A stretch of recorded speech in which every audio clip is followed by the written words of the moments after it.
Hi అండి. ఈరోజు నేను మసాలా చేపల ఫ్రై ఎలా చేయాలో చూపించబోతున్నాను.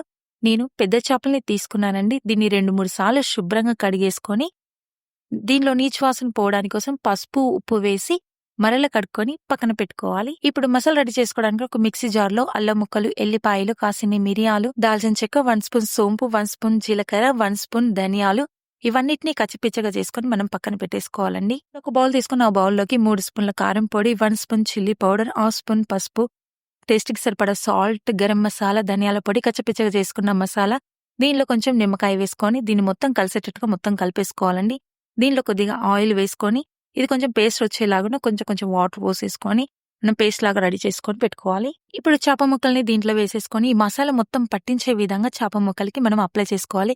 ఈ విధంగానే అన్నిటిని మనం అప్లై చేసుకొని ఒక హాఫ్ అన్ అవర్ దీన్ని పక్కన పెట్టేసుకోవాలి. ఇప్పుడు హాఫ్ అన్ అవర్ తర్వాత ఇప్పుడు స్టవ్ ఆన్ చేసుకొని ఫ్రైకి సరిపడా కొద్దిగా మనం ఆయిల్ వేసేసుకోవాలి.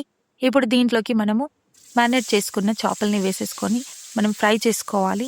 3 మినిట్స్ అలానే ఉంచి మరొక వైపుకు 3 మినిట్స్ మనము వేయించుకొని ఇప్పుడు మనకి తీసేసుకోవడమే. చేపలకి మసాలా అనేది మంచిగా పట్టి ఉంది కాబట్టి మంచి టేస్ట్ వస్తుంది. పూర్తి వీడియో చూడాలనుకుంటే నా ఛానల్‌ని మీరు చూసేసేయండి. Thank you for watching.